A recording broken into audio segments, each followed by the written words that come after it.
Hi friends, welcome to my channel. ఈరోజు tomato egg curry ఎలా చేసుకుందామో ఇప్పుడు ఈ వీడియోలో చూద్దాం. ముందుగా ఎగ్స్ని ఉడకపెట్టుకొని పక్కన పెట్టేసుకోవాలి.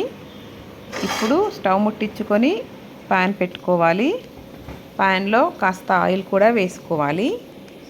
ఆయిల్ కాస్త వేడైనాక కొద్దిగా ఆవాలు, కొద్దిగా జీలకర్ర వేసుకొని వేయించుకోవాలి.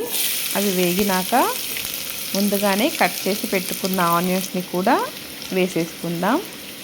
ఆనియన్స్ కొంచెం మగ్గినాక కట్ చేసి పెట్టుకున్న పచ్చిమిర్చి, కొంచెం కరివేపాకును కూడా వేసుకొని ఆనియన్స్ని ఫ్రై అయ్యేదాకా వెయిట్ చేద్దాం. ఒక 2 minutes వెయిట్ చేస్తే ఆనియన్స్ చక్కగా ఫ్రై అయిపోతాయి. ఒకసారి మూత తీసుకొని ఆనియన్స్ని కలుపుకొని ఇప్పుడు కొంచెం పసుపుని కూడా వేసుకుందాం.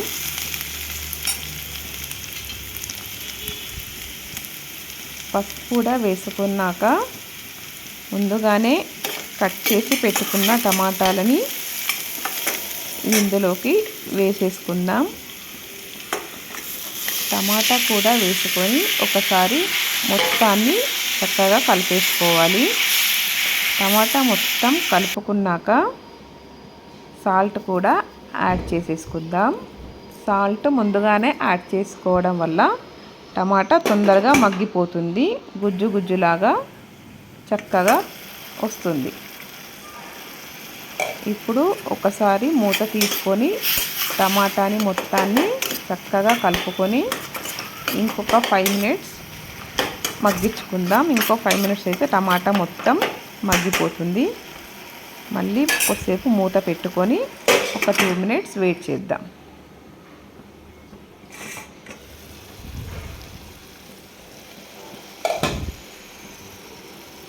టమాటా మొత్తము మగ్గిపోయింది కదా, పైన ఆయిల్ కూడా తేలుతుంది.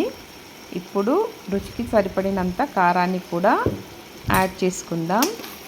నేను ఉప్పు ముందుగానే వేసుకున్నాను కాబట్టి ఇప్పుడు ఉప్పు వేసుకోవడం లేదు. ఒకసారి మొత్తాన్ని కలిపేసుకొని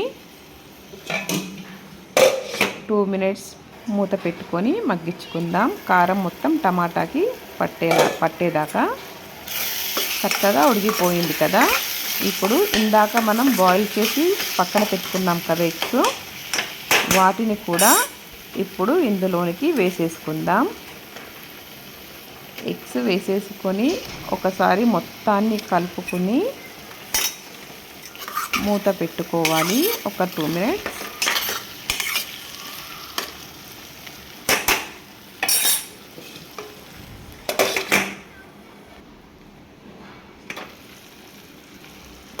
టూ మినిట్స్ తర్వాత కర్రీని మొత్తాన్ని ఒకసారి కలుపుకొని ఇందులోనికి కొన్ని వాటర్ని కూడా యాడ్ చేసుకుందాం. టమాటా కొంచెం గ్రేవీ లాగా తయారవుతుంది కాబట్టి కొన్ని వాటర్ వేసేసుకొని కలిపేసుకొని ఒక్క 2 minutes మగ్గించుకుందాం. ఇప్పుడే నేను కొత్తిమీర వేసుకుంటున్నాను. కొత్తిమీర ఉడకడం వల్ల టేస్ట్ అనేది బాగుంటుంది కాబట్టి ఒక్క 2 minutes మూత పెట్టుకొని మగ్గించుకుందాం. టమాటా మొత్తం ఉడికిపోయింది కదా. ఇప్పుడు మనం స్టవ్ని ఆఫ్ చేసేసుకుందాం. ఆఫ్ చేసేసుకొని కర్రీని డిష్ అవుట్ చేసేసుకుందాం.